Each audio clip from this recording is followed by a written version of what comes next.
안녕하세요. 여러분이 보내주신 자료 오늘 또 속속들이 파헤쳐보는 시간입니다. 네, 안녕하세요. 오늘은 특정 유튜브 채널이죠. 배승의 뉴스 배송. 여기서 나온 논평을 좀 깊게 들여다볼까 하는데요. 현 정부, 특히 이재명 대통령에 대한 좀 비판적인 시각들이 많이 담겨 있더라고요. 네, 맞습니다. 저희 목표는 늘 그렇듯이 이 자료가 어떤 주장을 하고 있는지 또 근거는 뭘로 드는지 이걸 좀 명확하게 전달해 드리는 겁니다. 네. 오늘 분석할 자료에서 제기하는 주요 비판점들, 크게 보면 한 3가지 정도 될 것 같아요. 자료에서 쇼잉이라고 표현하던데 그런 행보 문제, 아, 쇼잉. 그리고 13조 원 규모 민생지원금 정책에 대한 문제 제기, 또 하나가 이른바 성남 라인 인사 논란, 이 정도를 중심으로 자료의 관점을 전달하는 데 좀 집중하겠습니다. 네. 저희가 어느 한쪽 입장을 지지하거나 반박하는 건 절대 아니라는 점, 이건 다시 한번 말씀드릴게요. 물론입니다. 좋습니다. 그럼 첫 번째 그 쇼잉 논란부터 시작해 볼까요? 이 자료는 대통령의 소통 방식을 좀 보여주기식이라고 비판을 하던데 구체적으로 어떤 사례를 들고 있나요? 대표적으로 그 김민석 총리한테 APC 관련 업무 지시요.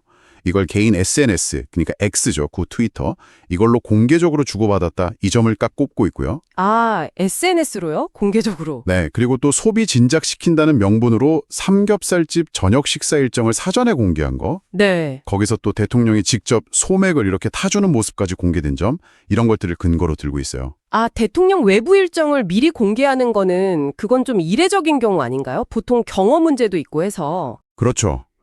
보통은 잘 안 하죠. 경호 때문에. 그러니까 이 자료는 이런 행동들이 뭔가 실질적인 국정 운영의 어떤 결과라기보다는 좀 대중에게 보여주기 위한 계산된 행보 아니냐, 이렇게 주장을 하는 거죠. 보여주기다. 네. 네. 그러면서 이제 과거 잼버리 사태 때나 아니면 이전 정부의 비슷한 사례들도 좀 끌어와서 비판의 맥락을 만들고 있고요. 그렇군요. 이 보여주기 논란 말고 경제정책적 비판도 있었죠. 그 13조 원 민생지원금. 네, 맞습니다. 특히 그 13조 원 교류의 민생지원금, 이걸 아주 정면으로 비판하는데요. 이게 그러니까 추가 경정 예산으로 편성이 됐는데 이건 결국 미래 세대가 갚아야 할 빚이다. 이런 주장이에요. 빚이다. 네. 그러면서 국민 1인당 한 45만 원 정도씩 빚을 더 지게 만드는 거다.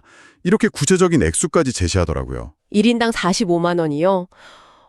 근데 정부 입장에서는 당장 돈을 풀어서 소비를 좀 늘리는 그런 마중물 효과를 기대하는 거 아닐까요? 물론 정부는 그런 명분을 내세우겠죠. 그런데 이 자료는 그걸 조삼모사다, 이렇게 딱 비유를 하면서 비판을 해요. 조삼모사요? 네, 그러니까 당장은 돈을 주는 것 같지만 나중에 소비세나 부가가치세 같은 다른 세금 형태로 결국은 다시 걷어갈 거 아니냐.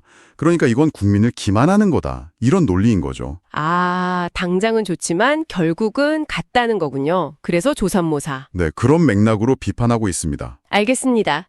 자, 다음 쟁점으로 넘어가서 이 자료에서 상당히 좀 중요하게 다루는 것 같은데요. 성남라인 논란. 이게 뭔가요, 구체적으로? 이게 뭐냐면요. 이재명 대통령이 과거에 그 성남시장이나 경기지사 시절부터 함께 일했던 사람들 있잖아요. 네, 측근들이라고 할 수 있겠네요. 그렇죠. 소위 측근그룹.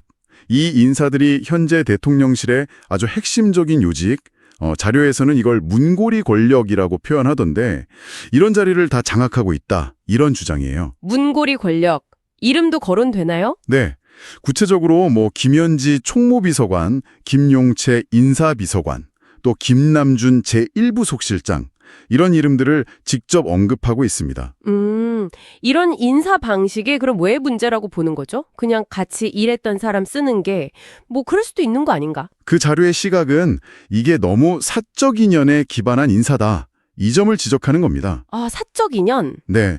심지어는 비리 혐의가 제기됐던 일부 장관 후보자들이 있지 않았습니까? 네, 있었죠. 그 사람들 임명 배경에도 결국 이 성남 라인의 입김이 작용한 거 아니냐, 이런 의혹까지 제기를 하고 있어요. 거기까지 연결이 되는군요. 네.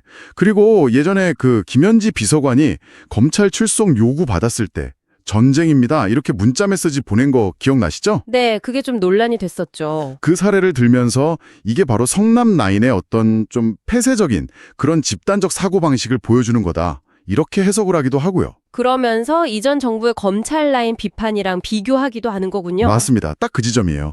이전 정부 때는 검찰 출신 인사 너무 많다고 비판했는데 지금은 뭐 10명이 넘는 성난 라인 핵심 인사들이 있는데 언론은 왜 이걸 제대로 지적 안 하냐. 이렇게 언론 비판으로까지 이어지더라고요. 언론 비판까지. 네. 더 나아가서는 이재명 대통령 본인이 과거에 그 국방위 활동 가능성이 있던 시기에 방산주를 매매했던 적이 있다. 이 사례를 언급하면서요. 그것도 언급해요. 네. 이런 리더의 행태가 결국 주변 인사들의 윤리의식에도 영향을 미치는 거 아니냐. 그래서 뭐 태양광 법안이랑 사업 연관성이라든지 토지 매입 후에 개말 법안을 발의한다든지 이런 장관 후보자들 논란으로까지 이어지는 거다. 이런 시각까지 제시하고 있어요. 와, 그러니까 리더의 과거 행적, 그리고 측근 그룹의 어떤 윤리 문제, 그리고 그 특정 그룹, 성남 라인의 영향력, 이걸 다 연결해서 보고 있는 거네요. 그렇죠. 상당히 좀 강하게 연결짓고 있는 거죠. 마지막으로 그 언론 비판 얘기도 좀 더 정리해 주시죠. 이중잣대라고 했다고요? 네, 맞습니다. 마지막 지적인데요. 과거 정부나 뭐 다른 특정 정치인들한테는 굉장히 엄격한 잣대를 들이댔던 언론들이 지금 현 정부의 성남 라인 문제나 여러 다른 논란에 대해서는 좀 상대적으로 너무 관대한 거 아니냐 이런 주장을 하는 거죠.